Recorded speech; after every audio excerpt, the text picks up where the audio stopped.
Welcome back. How did you get on with that exercise? The intention wasn't to necessarily get you to change your beliefs after one lesson, but rather to have you experience how you can reinterpret past events which leave you with a changed perception. In short, rewriting the code in your computer brain. There's another aspect of the computer brain which behaves just like the operating systems you have on your computer devices. If you have an iPhone, you'll be aware of the fact that it periodically upgrades to the latest iOS version. Or perhaps you have a mobile phone which runs on the Android operating system, which will do the same thing. Microsoft Windows is the most common operating system for laptops and desktops, but if you have an Apple MacBook, then you'll be familiar with macOS. This is the software that is preloaded and controls how other apps and programs launch and interact with the devices itself.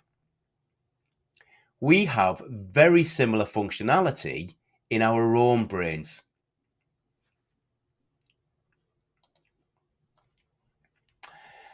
I hold a belief, which as I've mentioned is analogous to an app or a program loaded onto a computer device, that we are a species that evolved over millennia.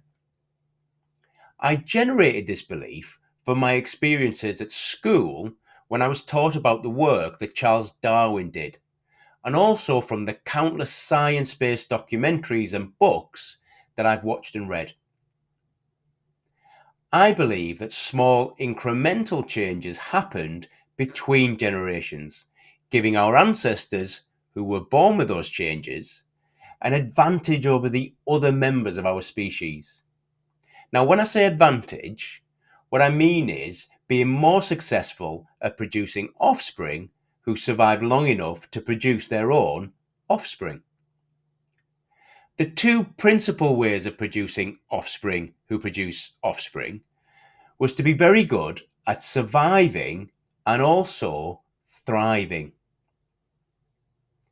As controller of our ancestors' bodies, the brains that evolved to be born with those two principles hardwired above everything else were the brains that were more successful in producing offspring that produced offspring.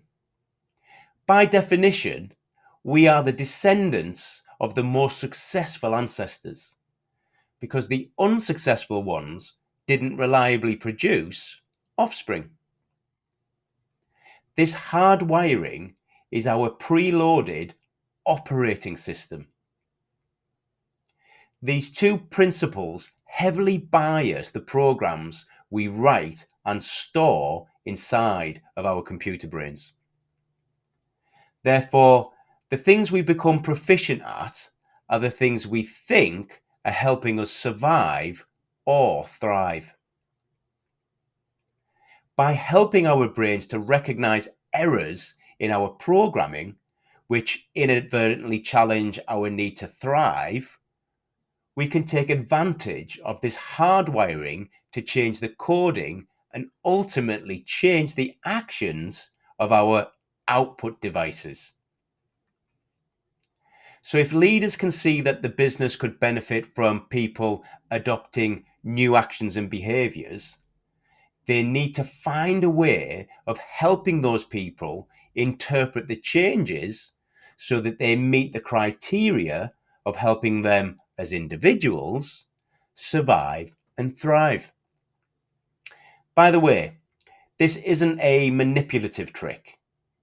The actions and behaviors that are beneficial for the business must also be beneficial for the individuals, or this won't work. As soon as the changes result in outcomes, it will be obvious to everyone if there are any disadvantages.